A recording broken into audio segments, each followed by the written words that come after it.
نحمدہ و نصلی علی رسولہ الکریم۔ ایک سوال ہمارے پاس آیا کہ کیا یہ حدیث ہے کہ نبی پاک علیہ السلام نے فرمایا کہ وطن کی محبت ایمان میں سے، یا وطن کی محبت یہ نصف ایمان ہے؟ تو کیا اس طرح کی کوئی حدیث موجود ہے؟ نہیں، تو یہ موضوع من گڑت روایت ہے، اور اس حوالے سے علامہ جلال الدین سیوطی رحمۃ اللہ علیہ نے لکھا ہے کہ مجھے یہ حدیث نہیں ملی۔ اس طرح علامہ سخاوی نے المقاصد الحسنہ میں لکھا ہے کہ مجھے یہ حدیث نہیں ملی، اور اس طرح ہمارے کئی اور بزرگوں نے، اکابر علماء نے اس کو موضوع اور من گڑت روایت لکھا ہے۔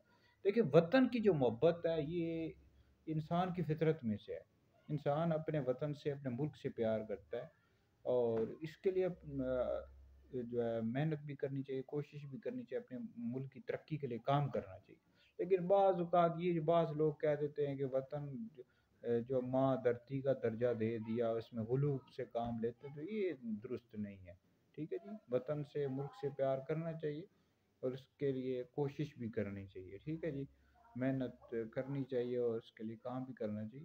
باقی یہ جو حدیث ہے کہ وطن کی محبت ایمان میں سے، موضوع اور من گھڑت روایت ہے، اور اس کو بالکل بھی آگے شیئر نہیں کر سکتے، نہ ہی اس کو پھیلا سکتے۔